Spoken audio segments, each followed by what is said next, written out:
Allah Yahweh Ba'ashim Yahushai, Barakatah Yahweh, Barakatah Yahushai, Barakatah Yahweh, Barakatah Yahushai. Double honors to the apostles and elders at Great Millstone of well. Peace and blessings and salutation to the hopeful elect, the Bayav, the Doctor, House of David, Ba'ashim Rakar Kwadash. I'm just coming back at you with another video. I was in our blacklisted news and I ran across this interesting article, which really we know about the income of America is on a decline. It's done. The money in America has no backing to it. It's through. And so basically what this article is going into is this article is basically telling you that it's intentional. Basically, it's intentional for them to destroy the dollar bill, for them to destroy the money, for the money to be no good. Why? Because they really want to push off that RFID microchip. Now we know the RFID microchip is the major prophecy that must come to pass. Okay, that's a major prophecy that must come to pass, and it will come to pass. Okay, thus saith Yahweh Ba'ashim Yahushai. All right, thus saith these scriptures. Okay, so it says researchers warn income inequality in the U.S. getting worse, and it was intentional. All right, intentional. Okay, so let's go here to the word inequality. All right, the word inequality means difference in size, degree, circumstances, lack of equality. All right, imbalance, inequality, inconsistency, variation. All right, okay, a discrepancy. Okay, bias, a difference. All right, unfairness, pretty much. So basically, that's just in a nutshell. But pretty much that this economy is basically on the downfall. All right, now if you watch the video that I had put up yesterday about that devil speaking about their intentions, okay, of this of basically crashing this economy, man, basically destroying this economy. Okay, basically destroying this economy. Now all of it is done by Yahweh Yahushai. All of it is done by the Most High and the Son Yahushai. Okay, because the kingdom is brought down by Yahweh. Okay. All right, so let's go and get this scripture real quick, because it's not of these devils. This is of Yahweh Yahushai. That's why this man's kingdom is going to fall. Okay, this man's kingdom is not going to be up forever, man. Okay, see, what he think in his mind is that his kingdom is going to stand forever, that he's going to actually get this RFID microchip up and running, in this NFC microchip up and running, and he's going to rule the world like that. But no, the Most High is going to put a kink in his armor, man. All right, he's going to bash all that shit to pieces, man. Okay, so it says this. This is Psalms 75:7. But the Most High is the judge. He putteth down one and setteth up another, and he's going to set up the nation of Israel. All right, starting with our big brother Yahushai forever, man. Okay, this man is not going to go on forever. But see, in the so-called white man's mind, is he think that this place is going to go on forever. He think that he's going to rule over the nation of Israel forever, man, and all the other nations. He think he's going to be in power forever. But no, he's going to be a slave in the kingdom to come, man. Okay, that's going to be his inward notion, man. Okay, because see, this is what he thinks in his mind. This is Psalms 49:11. The inward thought is that their houses shall continue forever, and that their dwelling places to all generations. They call the lands after their own names. See, they call the lands after their own names, all right? So now let's get into this article. Okay, let's get into this article. All right. It says, according to the researchers of the Economic Policy Institute, a Washington, D.C. based liberal think tank, the top 1% of America's families took home approximately 26.3 times as much income as the bottom 99% in 2015, a 4% increase from 2013. Now it says 1% rich and 99% poor. So I'm going to show you the top of the article, let you know what I'm reading here. Okay, so you understand. All right. It says the report titled "The New Gilded Age: Income Inequality in the U.S. by State, Metropolitan Area, and Country." Okay, is authorized by Estelle Sumlater. All right, a social economist at the Institute of Research in Economic and Social Sciences in France, and Mark Price, and an economist at the Keystone Research Center in Harrisburg, Pennsylvania, who warned about the alarming trends in the income inequality spreading across the country. Researchers used the latest government data to analyze how the top 1% and the bottom 99% in each state had fared from 1970 to 2015 by country and metropolitan area. The analyst reveals vast and widespread growth in income inequality in every corner of the country, said the report. All right, now this is the things that they have going up in here. Look at all that red all up in there, okay? You see that? All right. And so let's read. It says, growth in incomes of the bottom 99% has slightly improved since the last report. However, the gap between the top 1% and the bottom 99% in the majority of the states is severely winding. Okay, it says shares income growth occurring to the top 1% during economic expansions, U.S. and by region.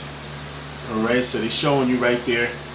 Okay, but you know Esau like to play with the numbers and do all types of madness. Okay, all right, Esau like to play with the numbers, and I got a scripture, to prove that Esau likes to play games here.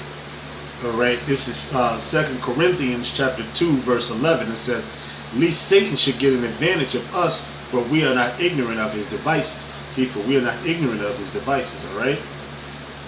It says, rising inequality affects virtually every part of the country, not just large urban areas or financial centers, said Sumlater. All right, it is a persistent problem throughout the country in big cities and small towns. Now, basically, this is all being done by the top bank and elite families. Okay, starting with the Rothschilds, the Rockefellers, the Eisenheimers, the DuPonts, the Gettys. Why? Because they want to destroy this money that was created down in Jekyll Island, okay, and bring in this RFID microchip system, okay, all right, and this NFC microchip system, which they have going on overseas, and they have a lot of people over here with this RFID microchip. Basically, this is what this article is really telling you, man. Okay, that the money is really no good, that they're gonna bring in the RFID microchip. They just telling you you gotta read between the lines, man. When you reading articles, you gotta read between the lines and understand what they're saying, okay, and bring out of it, okay, and bring out of it what you may assess to what it's saying. All right. It says it is a persistent problem throughout the country and in big cities and small towns in all 50 states. While the economy continues to recover, which is not recovering, that's a damn lie. All right, policymakers should make it a top priority to grow the incomes of working people while reigning in corporate profits. All right, it says, to be in the top 1% nationally in 2015, all right, a family needed an income of 421,926. All right, 13 states plus the District of Columbia, 107 metro areas, and 317 countries had local top 1% income thresholds above the level, and the highest thresholds to be in the top of 1% in the states were in Connecticut of 700,800. Okay, District of Columbia 598,115. New Jersey 588,575. Massachusetts 582,774. New York 550,174. In California, 514,694. From 2009 to 2015, the incomes of the top 1% grow faster than the incomes of the bottom 99% in 43 states. And in the District of Columbia, the top 1% captured half of more of all income growth in 9 states. Jackson, Idaho was the most unequal metro area, followed by the Naples, Marco Island, Florida, and Key West, Florida. The most unequal countries were Teton Country, Wyo, New York County, New York, and the LaSalle Country, Texas. Overall, in the U.S., the top 1% took home 22.3% of all income in 2015. That shares was just 1.9% points below the 1928 peak of 23.9%, which preceded the Great Depression. All right. While the degree of income inequality differs across the country, the underlying forces are clear in its result of intentional policy decisions to shift bargaining power away from working people and towards the top 1% in price. Said price, basically making you a damn slave, okay? Which you really are a slave anyway. All right, you have to work hard for basically nothing. All right, a bargain higher. It says to reverse this, we should enact policies that boost workers' ability to bargain from higher wages, rein in the salaries of CEOs in the financial sector, and implant a progressive tax system, which is all bullshit anyway. All right. While the rich are getting richer and the poor are getting poorer. Why? Because the rich oppress the poor. They take from the poor what they don't have, and that's how Esau is. He gets through by his usury. Now, I have a scripture on that before I bring out all the scriptures on the RFID microchip. All right, I have a scripture on that. Okay, so you understand. I'm just bringing out scriptures. All right, so you'll understand what I'm basically getting into. Okay.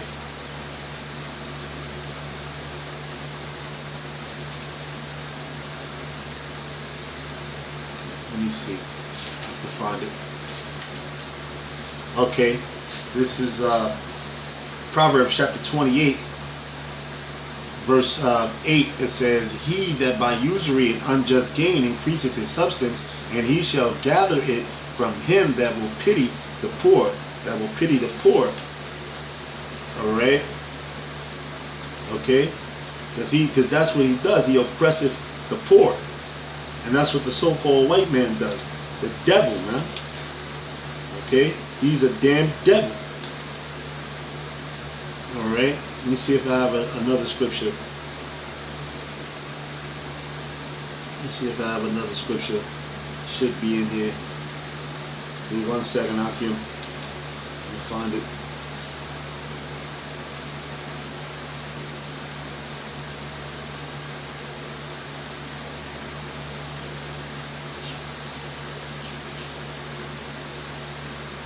Alright, here it is, right here. This is Proverbs chapter 10, verse 15. It says, "The rich man's wealth is a strong city, and the destruction of the poor is their poverty." See, and the destruction of the poor is their poverty. Right? Because the lesser people, the lesser poor is in poverty. But the rich they're living good. Alright? It says let's read it again. "The rich man's wealth is his strong city." See? And the destruction of the poor is their poverty. See? And the destruction of the poor is their poverty. Okay? So let me get this here. Give me Psalms real quick. Psalms 10. I'm just going to jump right to the point. It says Psalms 10, verse 9. I'll start at verse 8. It says, He sitteth in the lurking places of the villages, in the secret places he doeth murder the innocent. It says his eyes are privately set against the poor. He lieth in wait secretly as a lion in his den, and he lieth in wait to catch the poor, and he doeth catch the poor when he draweth them into his net. Okay, when he draweth them into his net. Alright? You know, that's just a few scriptures that I wanted to bring out there. Okay, so back in this article. Okay, back in this article, it says, while the rich are getting richer and the poor are getting poorer in the United States, President Donald Trump took to Twitter last month to brag about the economy, which the economy is failing because he's collapsing it because of the international banking families telling him to collapse the economy. Okay? They want to destroy the money. That's the point. The point is for them to destroy the money and bring in the RFID microchip. Alright? It says, calling it the greatest on record, which we asked, what economy? so the guy was writing the article, he's being funny, he's being a smart ass, he's going, what economy? Financial economy, economy or real economy was he referring to? He put a question mark there. Alright? In many ways, this is the greatest economy in history of America and the best time ever to look for a job. He tweeted in June. Alright? He then retracted his tweet in the White House Rose Garden a few days later when he said this is the strongest economy we've ever seen. Alright, and then you got all that. President Trump debt-fueled tax reform package was supposed to raise wages of subhere hiring for the bottom 90%, has instead funded a record stock buyback and divided spree, in a dividing spree, right? Benefiting from investors and company of executives over the American worker. In other words, President Trump has allowed income inequality in the U.S. to widen further. All right. Trump tax reform has not resulted in higher wages of American workers, but it actually allowed real average hourly composition to decline after the tax reform was passed. All right. Okay, this is the last part of the article. It says, while EPI warns the overall income inequality trend in intact of getting worse and remain troubled, why the Trump administration continues to push in economic propaganda, propaganda of the greatest economy on record. At some point, the American people are going to awaken from their mega days and realize the economic gains are only made by the top 1%, and that is when the disappointment phase will be ushered in. It says, however, there is a new talk about Trump tax cut too, as if more of the same will work. So basically, they're going to destroy this economy, basically, in a sense, man. Basically, this guy's telling you the economy really ain't worth shit. That the dollar bill ain't worth shit, and they about to destroy this thing, pretty much. They're going to bring in this RFID microchip. So let's jump right into the scriptures. This is Revelation chapter 3, and I'm just going to get right into it. Verse 10. Because thou hast kept the word of my patience, I will also keep thee from the hour of temptation, which shall come upon all the world, to try them that dwell upon the earth. And that's your RFID microchip, because you're going to be tried. And meaning tried, you're going to be put through a trial, meaning you're going to be tested. Okay? Your faith is going to be tested. Especially the men of the Lord's faith is going to be tested. Are they really about Yahweh Shai? Or are they really about this man's economy? Are they really about this man's system? Are they really about taking care of their family? Okay? You see? Because we know a lot of these people, two-thirds of our people are just going to take it anyway, and the Most High is just going to destroy it. Okay? And all the heathens, a majority of the heathens are going to take it, and they're going to be destroyed anyway, alright? Okay? So now let's go here to the book of Revelation, the 13th chapter, and I'm going to end it right there, okay? I'm going to jump right to the point. Revelation chapter 13, okay, chapter 13, verse 16. We're just going to jump right into it. And he causeth all, both small and great, rich and poor, free and bond, to receive a mark. That mark right there is talking about koragma, all right? In the Greek, koragma meaning an incision into your hand, or into your forehead, into your butt cheek, or wherever you may want to put it, man. All right? You still have taken the mark, all right? Which is the RFID microchip in their right hand or in their foreheads, and that no man might buy or sell. Now, how are you going to buy or sell? right? Don't you have money that that you can buy with?